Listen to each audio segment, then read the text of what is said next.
Madame, mademoiselle, monsieur, bienvenue à Métro News. Voici les principaux titres qui seront développés aujourd'hui. Le bilan du passage de la tempête tropicale Laura sur Haïti continue de s'alourdir. Désormais, les responsables de la protection civile font état de 20 morts et de nombreux disparus.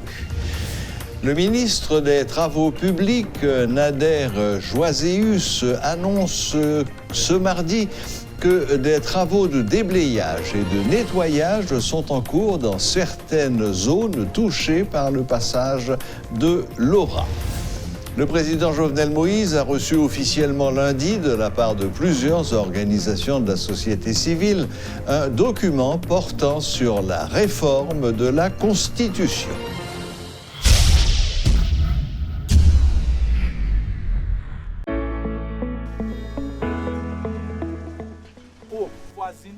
Quand on va là, on bureau cam transfert m'a chercher depuis matin oui. comme si vous pas dans des nouvelles là, BNC a cam transfert décidé marier compétences et expérience pour yo résoudre tout problème transfert. Eh bien, problème transfert résoudre konya.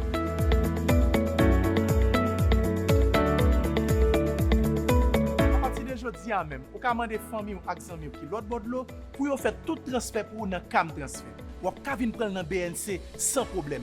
Ou bien tout faire déposer sous compte dollar dans BNC. C'est ça le côté où gain garantie ou a joindre plus bon service. BNC, l'expérience au service de toutes les générations.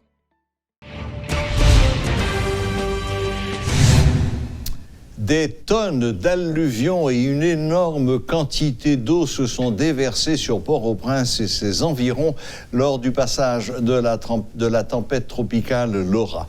La dégradation des bassins versants a provoqué des pertes en vies humaines et des dégâts importants. Des centaines de maisons ont été endommagées ou détruites. Dans le quartier de Tête-de-l'Eau, à Pétionville, les habitants ont rapporté le décès d'au moins 2 personnes. D'autres sont portés disparus. Au lendemain de la tempête, des habitants s'évertuaient à rechercher des proches. Des résidents de la zone ont indiqué qu'il s'agit des premières inondations enregistrées dans cette localité. Un peu plus au sud, à Tabar, les eaux provenant probablement du même bassin versant ont également fait des victimes. Un responsable de la protection civile de la mairie de Tabar a indiqué que plusieurs personnes ont été emportées avec leur véhicule, parmi elles un médecin, Jessica Janiton, tuée avec son bébé de 9 mois. Des résidents de la zone ont indiqué que les victimes n'avaient pu s'extirper de leur véhicule. La dégradation continue des bassins versants de Port-au-Prince constitue une grande menace pour les habitants. La zone de Pernier a été particulièrement touchée par le passage de la tempête Laura, selon les constats d'une équipe de métropole. Des riverains en colère ont exprimé leur mécontentement et pointent du doigt les autorités étatiques qui n'ont rien fait, selon eux, pour changer leurs conditions de vie. Parallèlement, des inondations enregistrées à Gérardot ont provoqué des dégâts considérables. Plusieurs maisons ont été emportées par les eaux, notamment une pharmacie. Suivez ce reportage de Rudolph Pierre-Louis.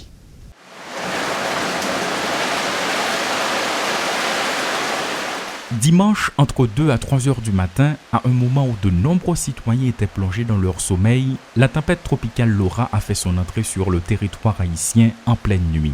Ceux qui habitent dans des zones sans risque n'étaient pas inquiets, alors que d'autres ont été sortis de leur sommeil par les pluies diluviennes. L'eau a rapidement traversé les faibles toitures de leurs maisons et ceux qui se trouvaient trop près des rivières ont fait face à l'angoisse d'être emportés.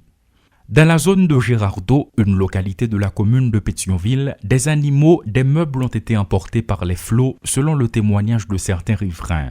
Des corps sans vie ont même été retrouvés, ont-ils souligné. Une pharmacie et un supermarché sont également détruits. Un tableau différent de celui de Pernier. Des coulées de boue ont envahi la route en plusieurs endroits et les eaux qui ont débordé des canaux non curés ont causé des frayeurs aux habitants de la zone. Colère, frustration, mécontentement, ce sont les sentiments exprimés par les riverains en raison du mauvais état de la route. Depuis 2018, rappelons-le, ils exigent la réhabilitation de cette voie sans grand succès. Dans l'intervalle, diverses zones de la capitale et même des villes de province sont affectées. La tempête Laura a laissé son empreinte un peu partout dans le pays.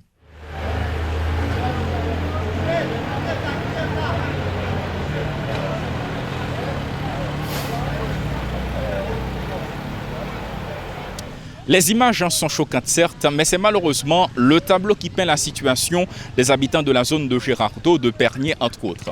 À maintes reprises, les riverains de la zone de Pernier ont tenté de faire résonner leurs cris dans les tympans des autorités étatiques, mais jusqu'ici, rien de concret.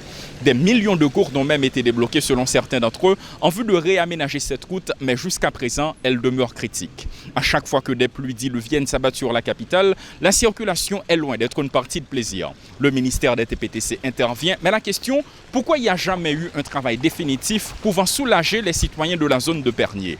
Est-ce par manque de volonté ou cette situation profite-t-elle à quelqu'un? Claude Désir et Rudolf Pierre-Louis pour Télémétropole.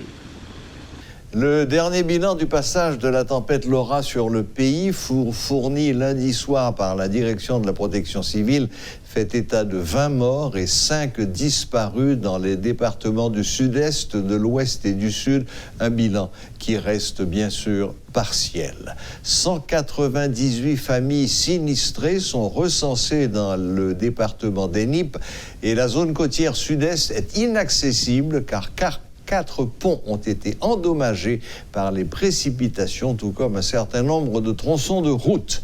Dans une interview accordée à Métropole mardi, le ministre des Travaux publics, Nader Joaséus, annonce que des dispositions seront prises afin de procéder au désengorgement des artères endommagées suite au passage de la tempête. Nous constatons dans l'aire métropolitaine, notamment aux environs de Juvena, Boyne School, dans Tête de l'eau, dans les routes Frères, Corail, route Peigné, Tabac, tout ça, en pile de gafettes et n'oubliez pas mettre Cafoufeuille dans l'aire métropolitaine.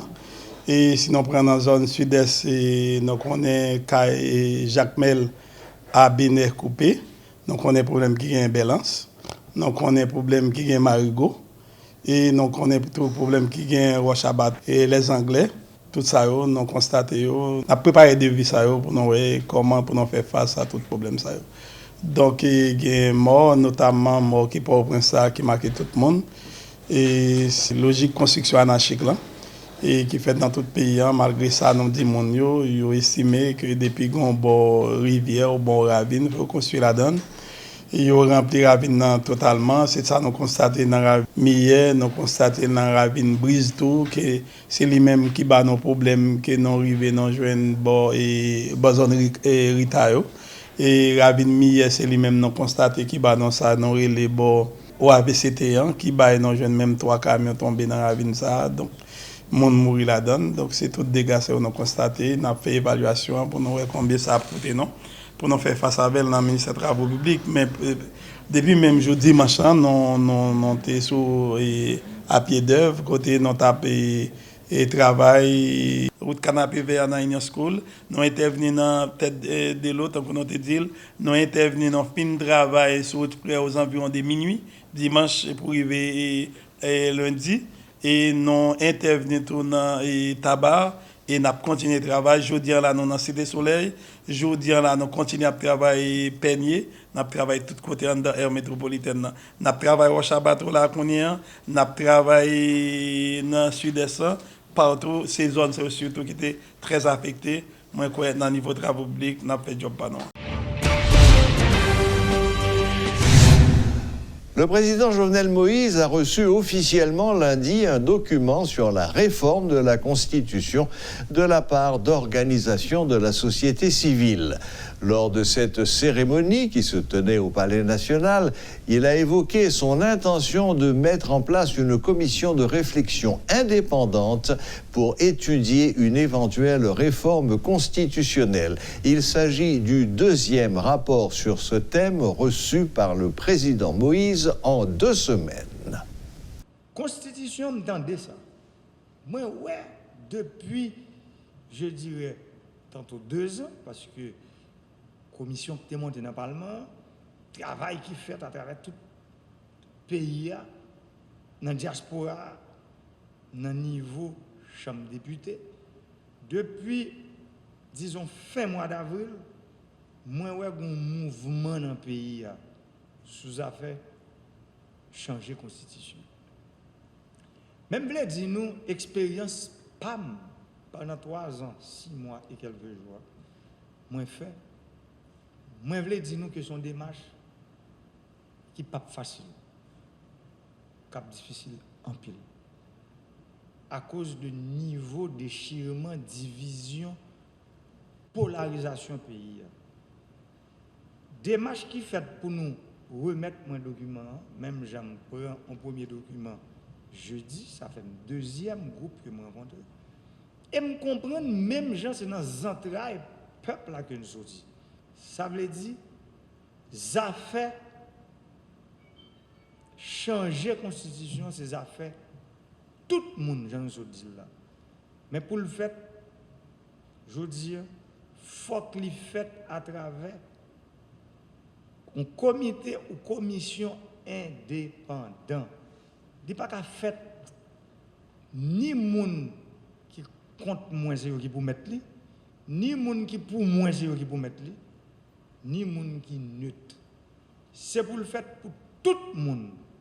Ça veut dire pour nous mettre un comité sous pied. Côté nous connaît, moun sa yo, c'est des moun qui gagnent une certaine indépendance. Non, pensez parce que nous n'a parlé d'indépendance là. Faut nous comprendre de qui indépendance n'a parlé. Indépendance dans la réflexion, dans le comportement par rapport à un gros son de travail comme ça. Et nous-mêmes, moi je veux dire nous que le document ça, moi-même personnellement, moi pas gagné que je suis capable. Même avec le document que je prends jeudi. Un seul bagage que je suis capable avec le document ça, c'est le comité, une commission indépendante qui monte dans le pays, ma remettre yo. Les consultations entamées par l'exécutif en vue de changer la Constitution en vigueur continuent de susciter de nombreuses réactions. Alors que le directeur exécutif de Jury Média, Abdonel Doudou, estime qu'il n'est pas vraisemblable que le président de la République puisse accepter des propositions venant des organisations peu connues, voire non reconnues, le politologue Rudy Stanley croit que tous les citoyens haïtiens ont droit de s'exprimer sur la chose publique. Par ailleurs, ils soutiennent tous les deux que tous les acteurs de la vie nationale doivent trouver un accord avant d'entamer le processus de réforme constitutionnelle. L'administration publique sera dysfonctionnelle très bientôt. L'annonce en a été faite ce mardi par le porte-parole du syndicat de la plateforme nationale des syndicats des institutions publiques, Plan SIP. Marie-Lita Descollines explique que la fédération a pris cette décision afin de dénoncer les mauvaises conditions de travail des employés de la fonction publique. L'en considère genre tout produit premier nécessité, matériaux à loyer vin cher en dans pays, ça fait tout le monde vin faire si attention. L'en considère salaire yon employé l'État journée jodi a, pas voyon pipe tabac devant dollar américain. L'en considérer taux intérêt crédit PAM nan tellement haut, li fait employé l'État yo a monter les ciel pas d'eau pendant que yo pas gagne un salaire décent. Dans ce sens ça, Plan SIPAC CTH constaté depuis environ 10 ans, salaire employé l'État yo pas jamais augmenté. Pendant tout produit première nécessité yo, matériaux à loyer a monté chaque jour et puis goud là a continué descendre chaque jour devant dollar américain. Pour toute raison ça yo, Plan SIPAC CTH mandé pour gouvernement chita rapide pour redéfinir système assurance là et puis pour gagner bonne gestion, une façon pour l'argent assuré yo pas faire route crochi. Plan SIPAC CTH mandé gouvernement pour ba yon ajustement salaire 400% à tout employé l'État yo parce que l'inflation était dans 7% en 2010. Jodi en 2020, il dépasse 22%. Plan SIP CTH mandé pour tout employé l'État yo gen 4 débits. Plan SIPAC CTH mandé pour réintégrer tout employé l'État révoqué à mise en disponibilité yo tout de suite dans boîte l'État yo. Plan SIPAC CTH exige pour gouvernement nommer tout employé qui gen contrat yo. Plan SIPAC CTH mandé pour réviser taux intérêt crédit PAM nan cap déchepiller employé l'État yo et puis faut crédit a fait rapide, j'en ai qu'on fait avant en 2010, avant 2010 là. Plan SIP CTH mandé pour gagner une pension qui crée dans intérêt employé l'État yo. Plan SIP CTH mandé pour gagner promotion interne sans parti pris dans cadre qualification. Plan SIP CTH mandé pour gouvernement respecter liberté et droit syndical syndiqué.